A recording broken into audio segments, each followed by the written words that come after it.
Have you ever gone to a job and it's not really paying that great, you're not being given much direction, it doesn't seem like anybody knows what they're doing, and you just say, fuck it, I'm gonna just do what I can with what I have, and you and your buddies decide to have a little fun with it while you're doing it? Anybody? Just me? Well, shit, that explains why I got fired that one time, but regardless, yeah, ghost stories.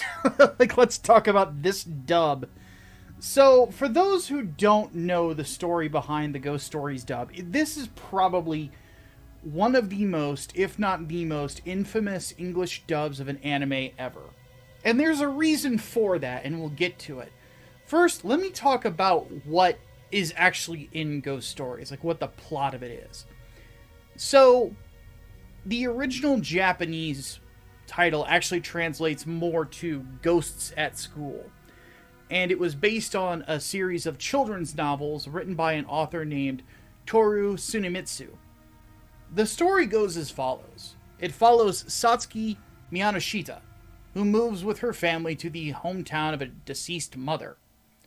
On the first day of school, and yes, I'm reading from Wikipedia, Satsuki, her brother Kiichiro, Keiichiru, that's it. I'm kind of leaving my goofs in this because admittedly my Japanese still sucks. Hajime Oyama, Momoko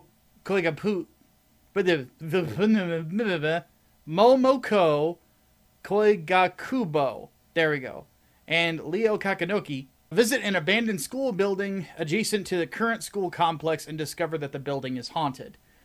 And basically what you find is that the lead character's mom was responsible for sealing a bunch of ghosts. I guess she was the Japanese version of Damien Karras or something. And because of urbanization that's going on in the forests around there, these same ghosts that got sealed away by her mom are starting to get released. And what you basically get is a Monster of the Week show as they try to seal away each and every one of these ghosts. Now, Seth Aurelius, one of my patrons, actually asked me to take a look at this and to review it, which is going to be interesting because I'm essentially reviewing a specific dub that is, well, not really supposed to be reviewed if you think about it, because it's just a goof. But we're going to do it anyway, because I am an anal, analytical goofball who enjoys overanalyzing things just to piss people off if I can do it. So, here's the story behind the ADV Films dub. So, the history, according to Wikipedia, is that Fuji TV, who owned the rights to the Western distribution, they approached ADV Films to produce an English dub of this. Now, for those who don't know, ADV Films had done a ton of dubs, a ton of them. And probably the most notable one that they did was actually the one for Neon Genesis Evangelion. You know, the dub that everybody loves, and then Netflix got rid of and, you know, tried to substitute it with something that was way worse, only for Amazon to buy the rights to the films and their Western distribution and fix Netflix's fuck-up. So, go Amazon, I guess. I feel like I'm rooting between two different demonic princes whenever I do that. It makes me feel kind of weird. It's sort of like saying, you know, that Arasaka really, really sucks. So, you know what? OCP, you're not doing as bad of a job. Regardless, though, ADV gets contracted to do this dub, right? And there's not a whole lot of constraints when it comes to writing a westernized version. According to sources, the only rules were, don't change the character names, including the ghosts, don't change the way the ghosts are slain, because it's references to Japanese folklore, and finally, don't change the core meaning of each episode. Which is, for anybody who's a writer, you're immediately going to be able to tell, wow, that's really broad. And people who aren't writers are going to go, yeah, that's pretty broad, you know? So, what ends up happening is you get the same plot structure and the same kind of a storyline, but the new script turns it into a black comedy. Shinobu, you don't look so good. Run! She's a ghost and a bitch! And by taking what is essentially supposed to be a children's show and making it into a mature black comedy, it's sort of like dubbing over, I don't know, Sesame Street and having sort of like South Park humor. And that's essentially what this is. Now, the funny thing about it is that it's actually mostly ad-libbed, according to Stephen Foster and Lucan Duran. Like, that's wild to me. Just the simple fact that you got to be able to come into this anime and completely fuck with it, and you're getting paid to do it. That to me is fucking wild. Now, here's the thing about it. When it comes to this particular dub, it is really funny for the first 10 episodes. And then the problem that you run into, and this is where the overly analytical review side of things comes in, is, at least in my opinion, the horse has been dead, and not only have you been beating on this dead horse, you've essentially beaten it to the point that it's just as much of a pulp as the yellow guy's skull at the end of Sin City. And this is sort of, honestly, kind of one of the problems with getting the chance to have, in a lot of ways, too much creative freedom.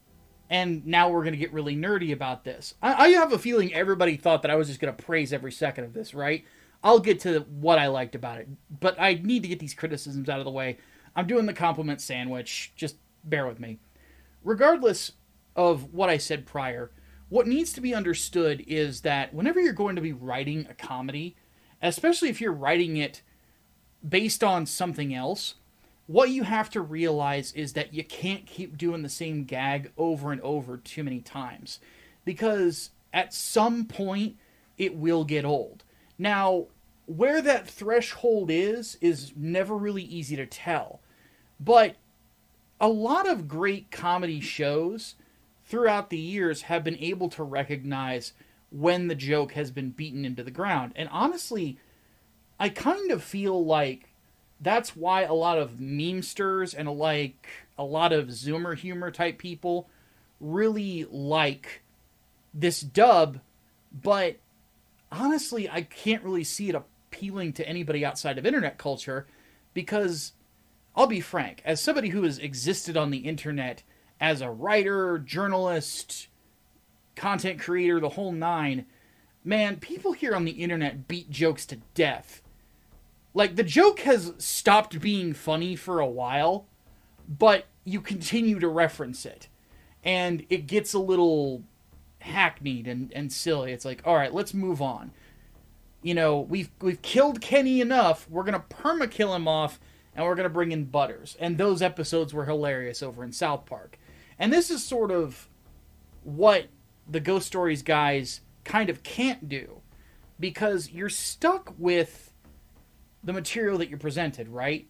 And if you have given these people this particular characterization, but there's not really any way to build them into something different as it goes on, you're kind of just stuck with being able to only do the same gimmick over and over and over again. And it's just not really that entertaining as it goes on. Like I said, the first 10 episodes are really funny, and then just after that, it kind of falls apart in a lot of ways, because it's not really, I don't know, it just feels like you've kind of done this one joke to death because you've told it way too many times. It's really funny to have this Japanese girl that is acting like the very biggest caricature of a late 90s Jesus freak evangelical ever, to the point where one character actually says, God, can you go bomb an abortion clinic or something? You just wait. Which that admittedly got me to laugh. But the joke starts to die off when you're doing it all the time and you don't let this character honestly be more than that. You know? It's sort of like if all Jerry Seinfeld ever did ever was just do one bit. You know, in Seinfeld he has more than that. Or, you know, you can't really have Kramer yelling, look, it's a insert racial slur here all the time, because that doesn't really work either. You're kind of just beating it to death. It's not as fun as people like to think it is. So, this is admittedly kind of a short review. There's not really a whole lot to this. I mean, it's funny. Don't get me wrong. I'm not saying it's not funny. And when the dub is on, it's really on. I think my favorite episode was probably the play, because it got to be overly dramatic and silly in a way that the other episodes hadn't really allowed it to be. But at the same time, it just, I don't know, it just gets stale. It's sort of like eating your favorite food every single day, which, when I was a much younger man, I actually did for about a month. I ate nothing but pizza.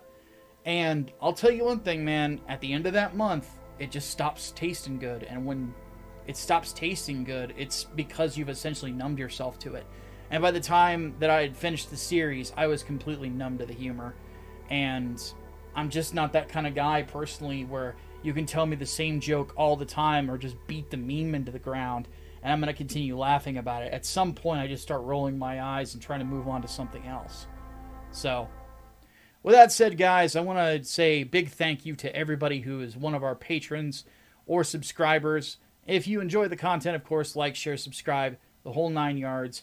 And then, of course, if you are a comic book fan, we have quite a bit on offering right now. We are getting closer to sorting out this PayPal situation, so soon we'll be able to ship out Inglewood Book 2. In the meantime, don't forget to get on the St. Peregrine mailing list, because that's still up. Also, get on the Human Shield mailing list to see the follow-up to Peregrine Wings of the Falcon. And then, of course, there's still more time to pre-order both 3 Nights, 4 Days, Part 2. And if you missed out on Part 1, you can get that on that particular campaign. And then, of course, my novella, American Monsters, the Genesis of Project Lazarus. So, thank you all for watching. My name is Micah Curtis, your favorite vanilla gorilla. Have yourselves a good one.